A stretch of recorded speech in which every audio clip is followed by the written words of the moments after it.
What happens when a man who has everything realizes he's about to lose the only thing that ever mattered?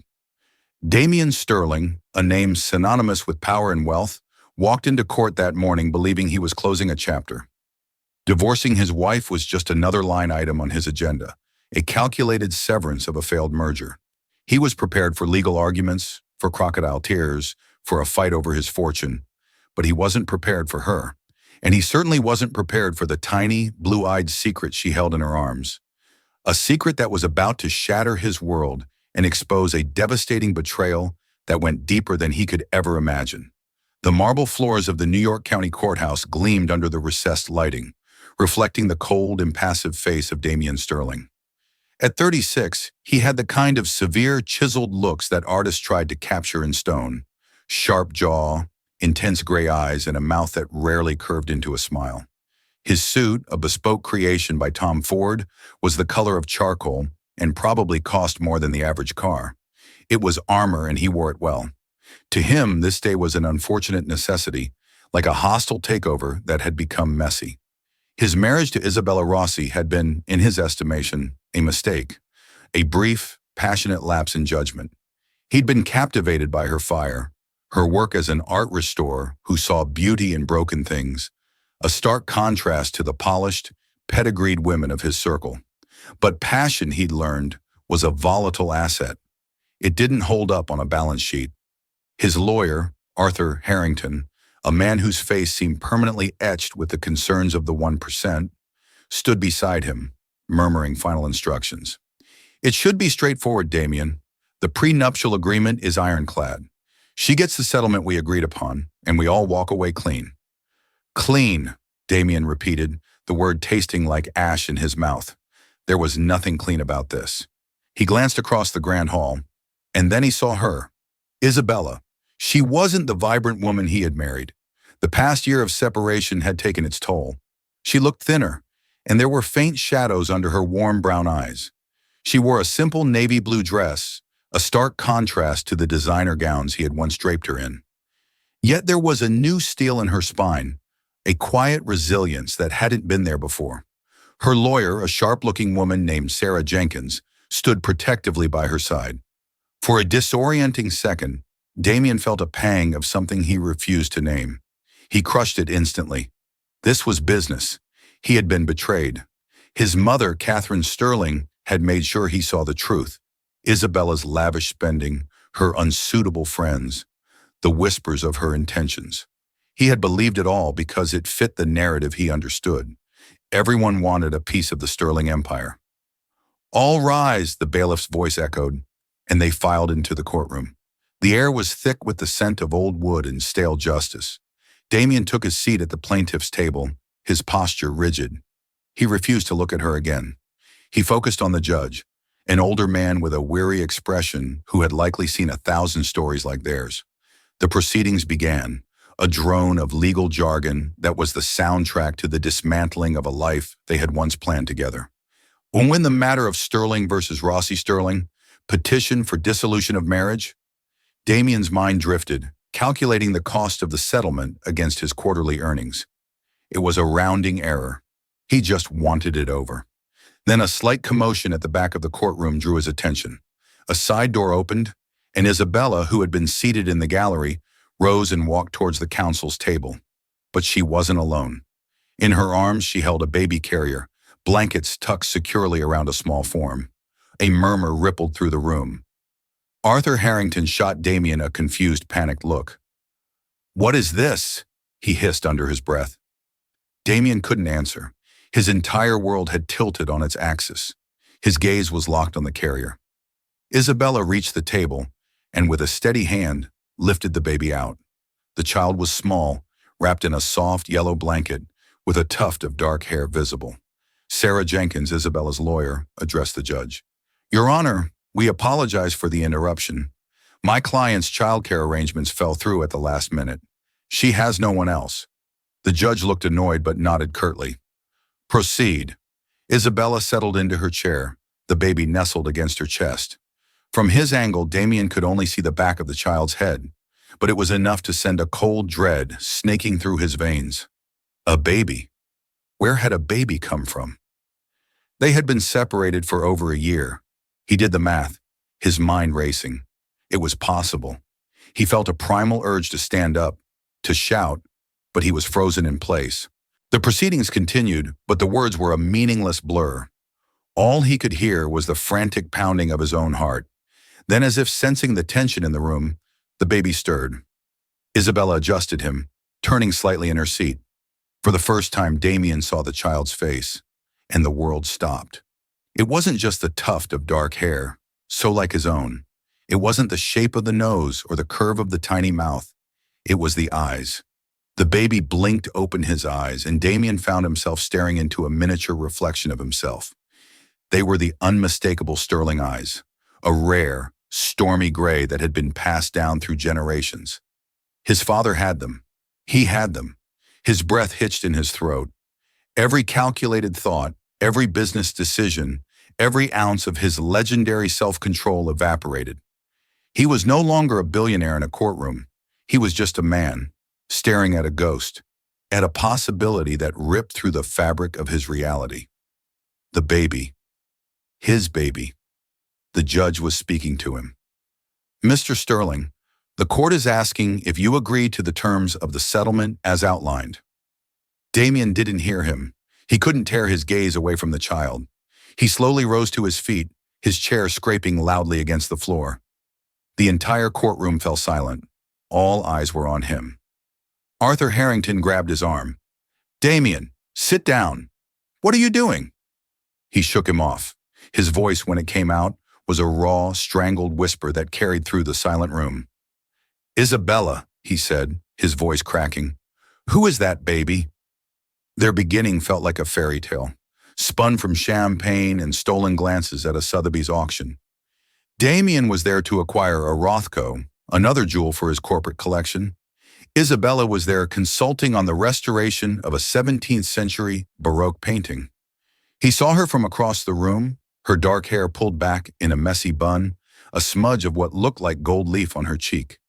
She wasn't looking at the bitters or the art on the walls. She was looking at the art on the ceiling, a forgotten fresco with an expression of pure, unadulterated wonder.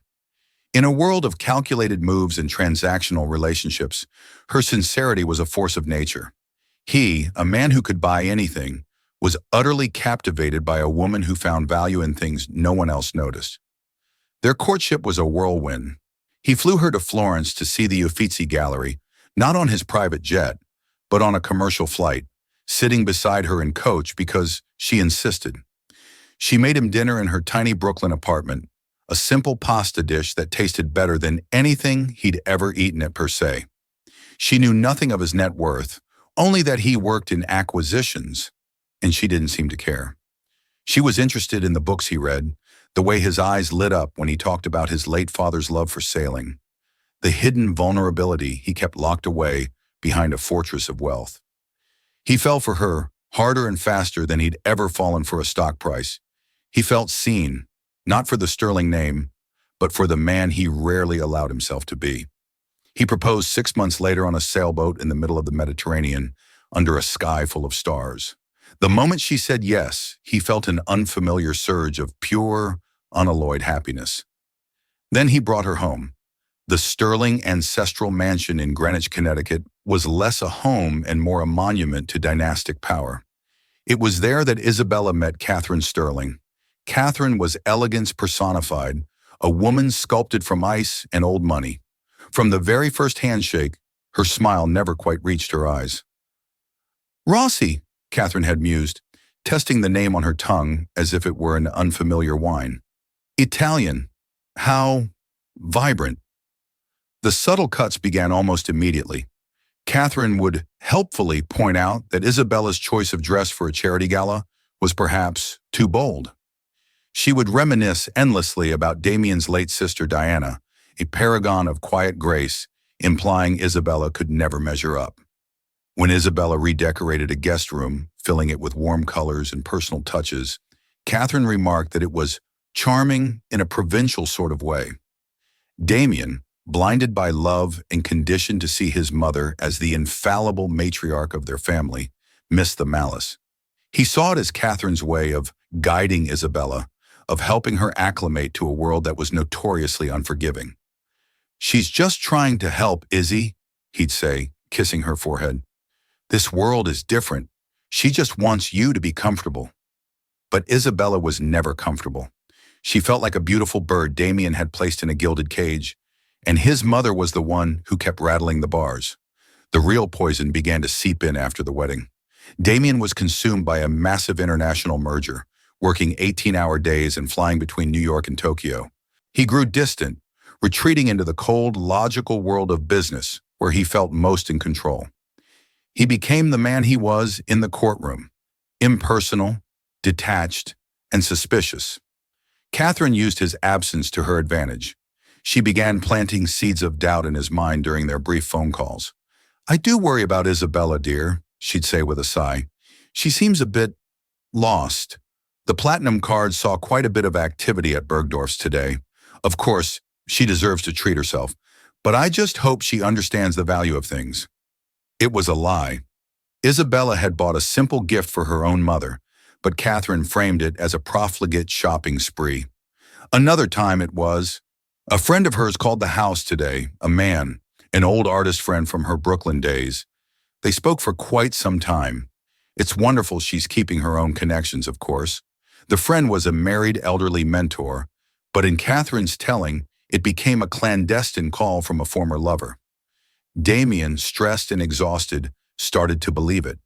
Isabella, his vibrant, genuine Isabella, was becoming a caricature in his mind, the gold digger his mother had subtly warned him about all along. His own insecurities, the deep-seated fear that people only wanted him for his money, were a fertile ground for Catherine's poison. The final explosive argument happened on a cold November night. He just returned from a week-long trip to find a bill from a renowned fertility clinic on his desk. He and Isabella had talked about starting a family, a conversation that now felt like it belonged to two different people. He had been hesitant, haunted by the loss of his sister years ago, a tragedy that had fractured his family. But Isabella had been hopeful. Catherine had found the bill first. By the time Damien saw it, his mother had already framed the narrative. "She's trying to trap you, Damien," she'd said, her voice dripping with faux concern. "An heir is the ultimate insurance policy." That night, he confronted Isabella. He didn't ask, he accused. "How much is enough, Isabella?" he sneered, tossing the bill onto the polished mahogany table between them. "First the clothes, the jewelry, and now this? You think a baby's going to secure your future in this family?" Isabella stared at him, her face pale with shock. "Damien, what are you talking about? We discussed this. I thought it was what we both wanted. I wanted a wife, not a business partner looking for her next payout." The words were cruel, fueled by months of his mother's insidious whispers. Her eyes filled with tears, but her voice was steady, laced with a pain that was deeper than anger. "I never, ever cared about your money. I fell in love with a man on a sailboat who looked at the stars, not his stock portfolio. I don't even know who you are anymore." "And I don't know you," he shot back, his voice cold and final. "Maybe I never did." The silence that followed was cavernous. In that moment, something beautiful between them shattered irrevocably. "I want you to leave," he said, the words feeling like stones in his mouth. She didn't fight. She didn't scream. She just looked at him, a profound sadness in her eyes, as if she was seeing him clearly for the very first time. She nodded once, turned, and walked out of the room. The next morning she was gone.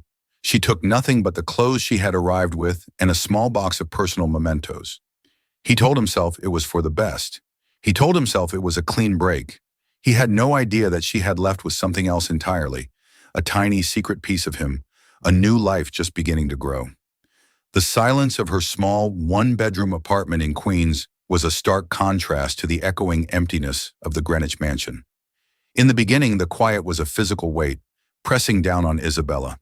The grief of her failed marriage was a raw, open wound. Some days she could barely summon the energy to get out of bed.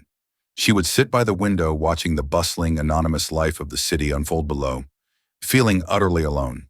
She had walked away from Damien's world with her dignity intact, but little else. The generous settlement offer his lawyers had sent was still sitting, unsigned, on her kitchen counter. She refused to touch it. Taking his money felt like an admission that he had been right about her, and she would rather starve. She found a part-time job at a small, independent art gallery in Soho, run by a kind older woman named Evelyn. It was a return to the world she loved, a world of texture and color and history. The smell of oil paint and old canvas was a balm to her soul. She poured her energy into her work, meticulously restoring a collection of damaged portraits, finding solace in mending what was broken. It was during a long, grueling afternoon of mixing pigments that the first wave of nausea hit her. She dismissed it as stress or a stomach bug. But when it persisted for over a week, a terrifying, exhilarating possibility began to dawn on her. Her hands trembled as she looked at the small plastic stick on her bathroom sink. 2 pink lines. Pregnant. Her first reaction wasn't joy, but a tidal wave of panic. She sank to the floor, her hand flying to her still flat stomach. A baby. Damien's baby. A child conceived in the last hopeful days of their marriage, before the final, ugly accusations had torn everything apart. Her immediate instinct was to call him. Despite the pain, he was the father. He had a right to know. She picked up her phone, his number still at the top of her recent calls list, a painful reminder of how quickly everything had changed. But then she hesitated. What would he say? She could hear his voice in her head, cold and laced with suspicion. A baby? How convenient, Isabella. Is this your final play for the sterling fortune? He wouldn't see a child. He would see a chess piece, a leverage point. And worse, what about his mother? Catherine would swoop in, casting her long shadow over this child's life, either trying to buy Isabella off or using her army of lawyers to take the baby away, convinced she was rescuing a sterling heir from his unsuitable mother. The thought terrified her more than anything. This child was not a pawn. This child was hers, a tiny, innocent life that deserved to be surrounded by love, not suspicion and legal battles. That night she made a decision. It was the hardest decision of her life, born of both love and fear. She would do this alone. She would protect her child from the toxicity of the sterling name. She never signed the settlement papers. Instead, she took on extra restoration projects, working late into the night until her back ached and her vision blurred. She sold the few pieces of jewelry Damien had given her that held no sentimental value, using the money to pay for prenatal vitamins and doctor's visits. She found a small clinic in her neighborhood where she was just another patient, not the former wife of a billionaire. Her friend and boss, Evelyn, was her rock. "You are the strongest woman I know," Evelyn told her, her eyes full of warmth, as she helped Isabella set up a small, second-hand crib in the corner of her bedroom. The pregnancy was difficult. The doctors diagnosed her with a potential complication, a rare condition that required careful monitoring. It was a lonely journey, filled with late-night fears and solitary appointments in sterile waiting rooms. But every time she felt the baby kick, a fierce, protective love would surge through her, reaffirming her decision. This was her purpose now. She named him Leonardo, after Da Vinci, the master of art and invention. She called him Leo. He was born on a rainy Tuesday in June at Elmhurst Hospital. When the nurses placed him in her arms, a tiny, perfect creature with a shocking tuft of dark hair, Isabella wept. They were tears of exhaustion, of relief, and of overwhelming, unconditional love. As he grew in those first few months, his features began to solidify. And then she saw it. The eyes. They weren't her warm brown, but a startling, stormy gray. They were Damien's eyes. Every time Leo looked at her, it was a reminder of the man she had loved and the life they could have had. It was a constant, bittersweet ache in her heart. She created a small, safe world for Leo. Their life was simple, devoid of luxury, but rich in a way the Sterling mansion had never been. It was filled with lullabies, trips to the park, the scent of baby powder, and the sound of her son's happy gurgles. But as the date for the final divorce hearing approached, a knot of anxiety tightened in her stomach. Her lawyer, Sarah Jenkins, had warned her it was a formality she couldn't avoid. She had no intention of bringing Leo, planning to leave him with Evelyn. But on the morning of the hearing, Leo woke up with a high fever. He was crying, miserable, and clinging to her. Evelyn, whose husband had just had a fall, had to cancel. Isabella had no one else. Panic set in. She couldn't miss the hearing. A bench warrant could be issued. With a heavy heart and no other choice, she packed Leo's diaper bag, bundled him into his carrier, and prayed that she could keep him quiet and unnoticed in the back of the courtroom. She prayed Damien wouldn't see him, but fate, it seemed, had other plans. The judge's gavel came down with a sharp crack, the sound echoing the fracture in Damien's composure. Recess. Counsel for both parties will meet me in my chambers. Now. The courtroom buzzed like a disturbed hive. Reporters who had caught wind of the high-profile divorce were already scribbling furiously. Damien stood frozen, his eyes still locked on Isabella and the child, his child. Arthur Harrington practically had to drag him towards the heavy oak door leading to the judge's private chambers. Isabella followed, her face a mask of pale resolve, Leo now sleeping soundly against her shoulder. Her lawyer, Sarah Jenkins, walked beside her, a protective hand on her back. The chambers were a small, suffocating room lined with leather-bound legal books that seemed to absorb all the sound. Judge Miller, his face grim, sat behind his desk, steepling his fingers. "Close the door," he commanded, "and someone better start explaining what in the hell is going on. Mr. Harrington, your client looks like he's seen a ghost." Before Arthur could formulate a response, Damien's voice cut through the tension, low and dangerous. "Is he mine, Isabella?" Isabella flinched but met his gaze. The defiance was gone, replaced by a deep, weary sadness. "Yes, Damien, he's yours." The admission hit him like a physical blow. A son. He had a son. For 10 months he'd had a son, and he hadn't known. A storm of emotions, rage, betrayal, and a profound, aching loss warred within him. "Why?" he demanded, taking a step toward her. "Why wouldn't you tell me? Was this your trump card? Were you going to wait until the last minute to spring him on me for a bigger settlement?" The cruel words were out of his mouth before he could stop them, a reflexive return to the ugly suspicions that had ended their marriage. Isabella recoiled as if he had slapped her. Tears welled in her eyes, but she refused to let them fall. It was her lawyer who answered, her voice cold as ice. "She didn't tell you, Mr. Sterling," Sarah Jenkins said, stepping forward slightly, "because you and your mother made it perfectly clear that any child she had would be seen as nothing more than a commodity. A negotiating tactic, I believe, was the phrase you used." Damien stared at her, the memory of his own vile words from that last night echoing in his ears. "I kept him a secret to protect him," Isabella said, her voice trembling but clear. "I wanted him to be loved for who he is, not for the name he carries. I didn't want him raised in a world where his own grandmother would see him as an insurance policy, and his own father would see him as a weapon used against him. I wanted to give him a life, Damien, not a trust fund." She spoke of her solitary pregnancy, the medical scares, the fear of raising him alone, and the peace she had finally found. Every word was a testament to a strength he had never known she possessed. He had seen her as weak, as an opportunist. He had been so wrong. "That's a very touching story," Arthur Harrington interjected, ever the pragmatist. "But it doesn't change the fact that my client was denied his right to know his own child." "Oh, I think you'll find he was more than just denied that right," Sarah Jenkins said, a sharp glint in her eye. She opened her briefcase and pulled out a slim file folder, placing it on the judge's desk. "Your Honor, we have evidence that there was a concerted, deliberate effort to conceal the existence of this child from Mr. Sterling, just not by my client." She slid a series of printed documents across the polished wood. Damien leaned forward.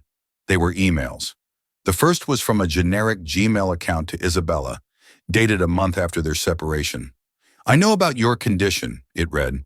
"A generous offer will be made to you if you agree to handle this discreetly and disappear. Do not contact Damien. It will not end well for you."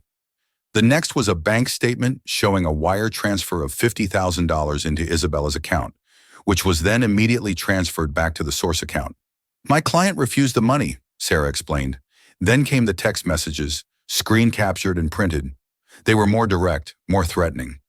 "You think you're clever, but you're playing a game you can't win. Stay away from my son. Do you have any idea what our lawyers would do to a girl like you in court? They would paint you as an unfit, scheming tramp. You would never see that baby again." Damien's blood ran cold. He knew the tone. He knew the ruthless, clinical cruelty. "Who sent these?" he asked, his voice barely a whisper. Sarah Jenkins looked him directly in the eye. The emails were traced back to a disposable IP address, but the texts were sent from a burner phone that we have on record being purchased for cash by your mother's personal driver 2 days before the first message was sent. The room fell silent. Judge Miller looked from the papers to Damien, his expression unreadable. "It wasn't just threats," Sarah continued, her voice relentless. "We have a sworn affidavit from a nurse at the prenatal clinic my client attended. She states that a woman fitting the description of Catherine Sterling approached her and offered her a substantial amount of money for Isabella's medical records." A gasp escaped Isabella's lips. She hadn't known that part. Damien felt the floor drop out from under him. His mother. She had known. The whole time she had known Isabella was pregnant. She had not only hidden it from him, but had actively terrorized the woman carrying her grandchild. The web of lies she had spun about Isabella's spending, her supposed infidelity, wasn't just manipulation. It was a calculated campaign to sever him from his own child before he was even born. He looked at Isabella, truly looked at her, and saw not a schemer, but a victim. A woman who had been trying to shield her son from the monster he had failed to see in his own family. And he had helped. He had been the weapon his mother used against her. The rage he had felt just moments before curdled into a sickening wave of self-loathing. "Your Honor," Arthur Harrington began, his face pale, "these are shocking allegations. We would need time to verify." "They're true," Damien said, his voice flat and dead. He didn't need to verify anything. It all clicked into place. His mother's smug satisfaction when he told her the divorce was final, her constant insistence that he move on and find someone suitable. She wasn't just protecting her son, she was curating a dynasty, and Isabella and her baby had no part in her vision. He sank into a chair, the full weight of his mother's betrayal and his own catastrophic failure of judgment crashing down on him. He had lost his wife and nearly lost his son, all because he had trusted the wrong woman. Damien left the courthouse in a fog. He didn't speak to Arthur, didn't acknowledge the reporter shouting his name. He got into the back of his waiting Maybach and gave his driver a single clipped command. "Take me to my mother's house." The drive to Greenwich was a blur of autumn foliage that he didn't see. He saw Isabella's face, etched with pain. He saw his son's gray eyes. He saw the cold, calculated words in his mother's texts. The family legacy he had been raised to protect felt like a shroud, woven from lies and cruelty. He stormed into the mansion, the heavy front doors slamming shut behind him. He found his mother in the solarium, calmly sipping tea and reading the Wall Street Journal. She looked up, a perfectly manicured eyebrow raised at his disheveled appearance. "Damien, darling, I thought you'd be in court all day. I trust it all went smoothly?" she asked, her voice as serene as the porcelain teacup in her hand. "Smoothly?" He laughed, a harsh, bitter sound that made her flinch. "You could say that. Tell me, Mother, how long have you known I have a son?" Catherine's composure finally cracked. A flicker of panic crossed her features before being replaced by a mask of steel. She placed her cup down with a delicate click. "I don't know what you're talking about. It seems that little tramp has finally played her pathetic card." "Don't you dare call her that," Damien snarled, his voice dropping to a lethal whisper. He threw a copy of the evidence Sarah Jenkins had provided onto the glass table between them. The papers scattered, a testament to her treachery. "Threats? Bribes? You terrorized a pregnant woman, the woman carrying your own grandchild."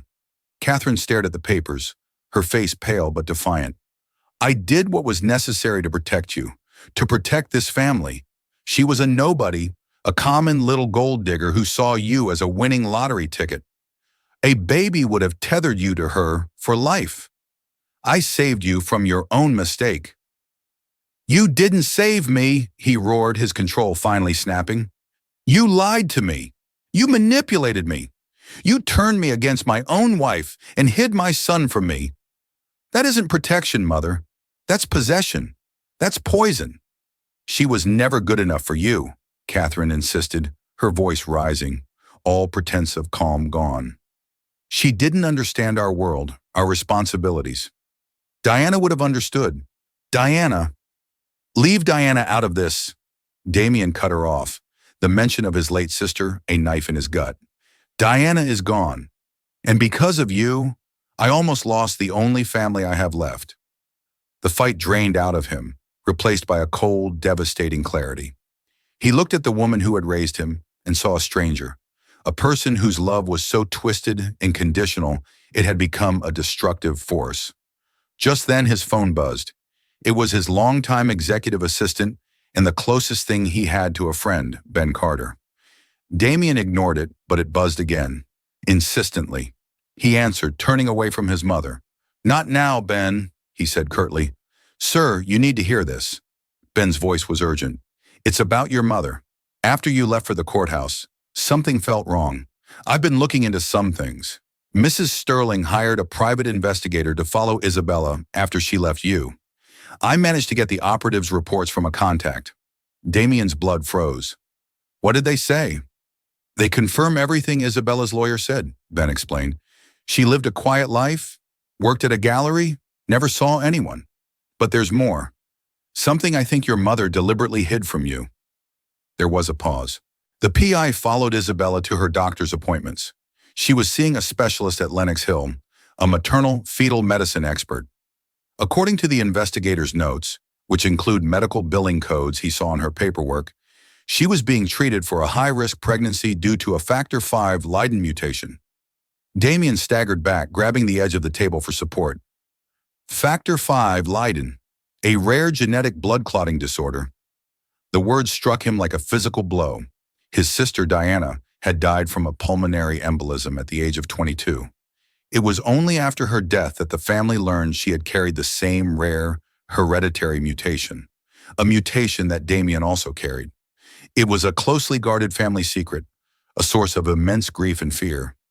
It meant that any child he had could inherit it, and any woman carrying that child would be at an extremely high risk. His mother had known. The PI's report meant that Catherine knew Isabella was not just pregnant, but was navigating a dangerous, high-risk pregnancy alone.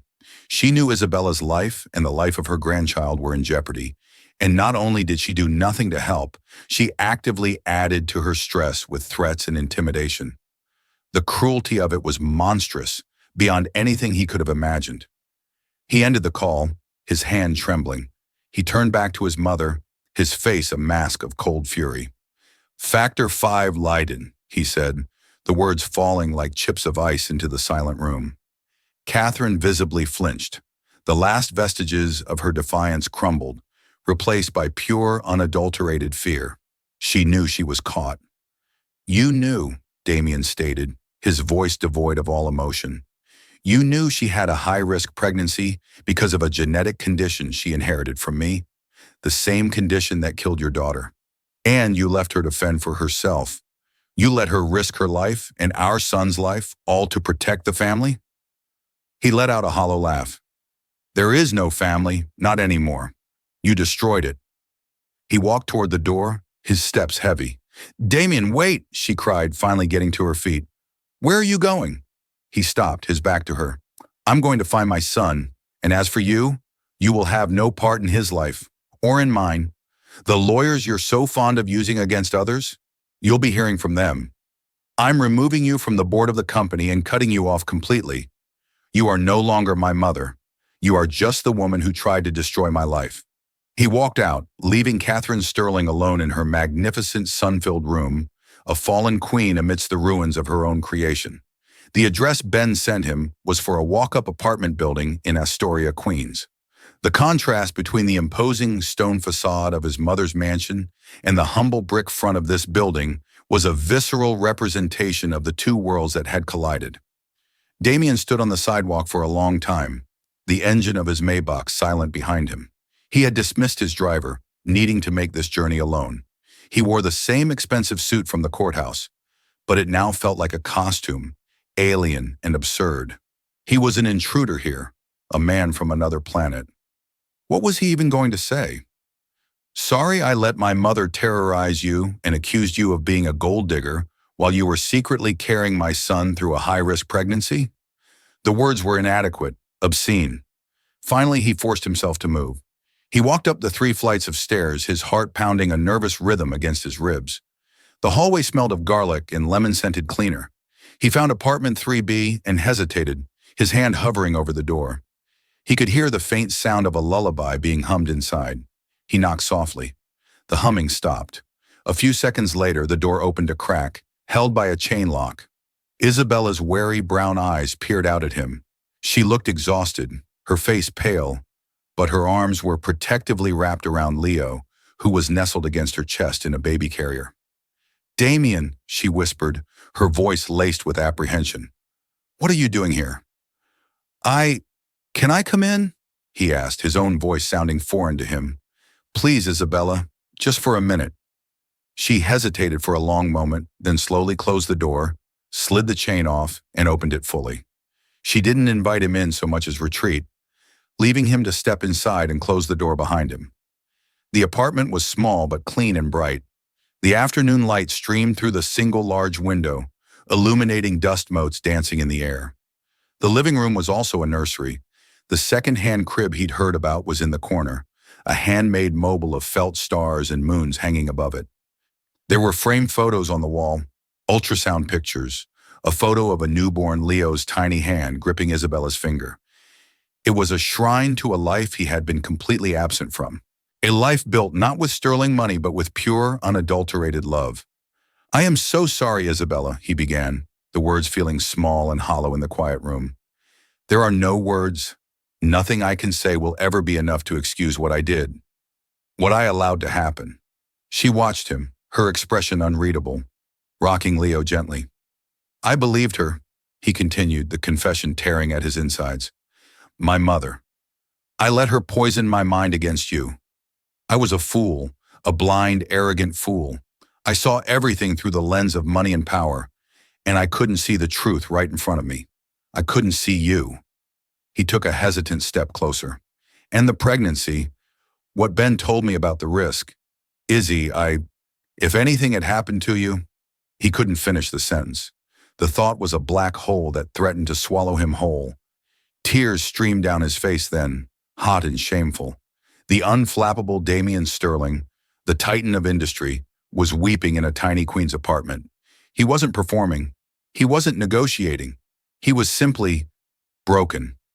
Isabella watched his apology unfold, her own eyes shimmering with unshed tears. She had dreamed of this moment, of him seeing the truth, but she had never imagined it would be like this. She saw not the powerful billionaire who had cast her out, but the vulnerable man she had once fallen in love with, the man who loved sailing and old books. Leo stirred against her chest, letting out a small, sleepy sigh. "Can I?" Damien asked, his voice thick with emotion, his gaze fixed on his son. "Can I hold him?" It was the most important question he had ever asked. Isabella looked from Damien's tear-streaked face to the peaceful face of her child. She saw the same gray eyes, the same dark hair. This man, for all his catastrophic flaws, was her son's father, and Leo deserved to know him. Slowly she nodded. She showed him how to hold his head, how to support his small body. Damien's hands, which were so accustomed to signing multi-billion-dollar deals, trembled as he took the small, warm weight of his son into his arms for the first time. Leo blinked open his sleepy, stormy gray eyes and looked up at his father. He didn't cry. He simply stared, his expression one of placid curiosity.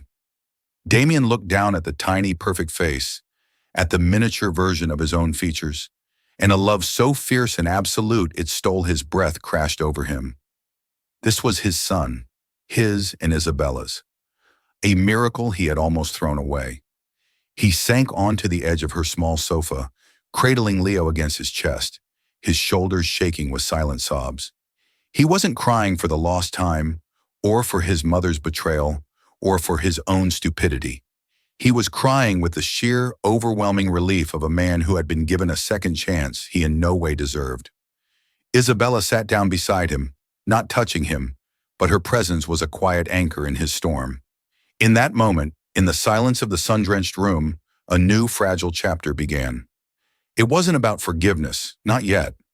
It was about something much more fundamental. The unspoken apology of a father holding his son for the very first time. The divorce proceedings were not just halted, they were entirely withdrawn. In their place, a new set of legal documents was drawn up, but these were not about dissolution, they were about creation. At Damien's insistence, his lawyers, under the strict supervision of Sarah Jenkins, drafted a comprehensive co-parenting agreement and a trust for Leo.